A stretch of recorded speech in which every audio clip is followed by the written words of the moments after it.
Okay, so here you could see I drew a computer, how it works. There's machine code, the kernel, and then the big program that you live in. I think the equivalents in our world are the macro or general relativity. That's like the program we live in. Quantum is like the kernel. It's a layer below this.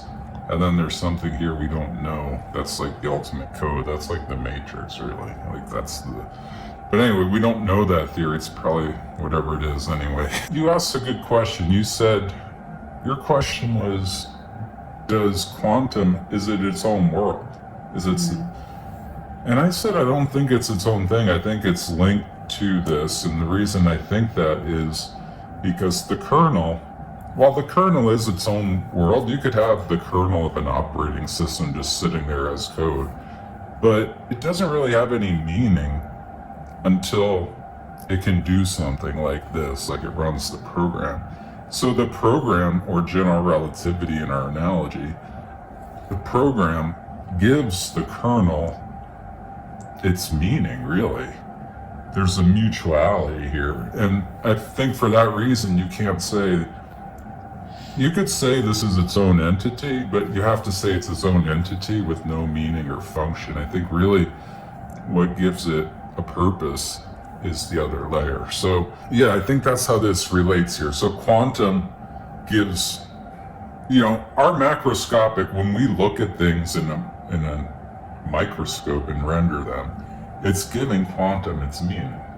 Quantum in itself just sitting there as, a kernel in a program or something. It doesn't really mean a whole lot. You need an observer to come along, look at something and trigger quantum. And that gives quantum meaning, just like when I load Photoshop, it gives the kernel suddenly meaning.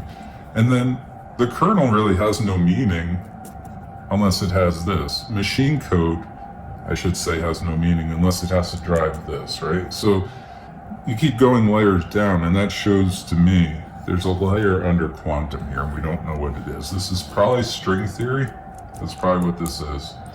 So that suggests, like you just said about the macro to quantum, that suggests quantum to this machine code layer, the lower layer, that quantum is observing that layer. Yeah. That lower layer. Yeah, and this could be entangled. You're saying it's rendering it, or yeah, like so like the macro system is to itself quantum is... and quantum is to... Yeah, and that would only, what that would show is panpsychism. Because we live here, we look at things and we trigger this. There could be a photon that's created here, right? A particle at the quantum level. And it's created, it's now an observer, and it gives this meaning, because something is triggering that mechanism, and it's this, whatever this is. So I think that's what's happening. Class dismissed.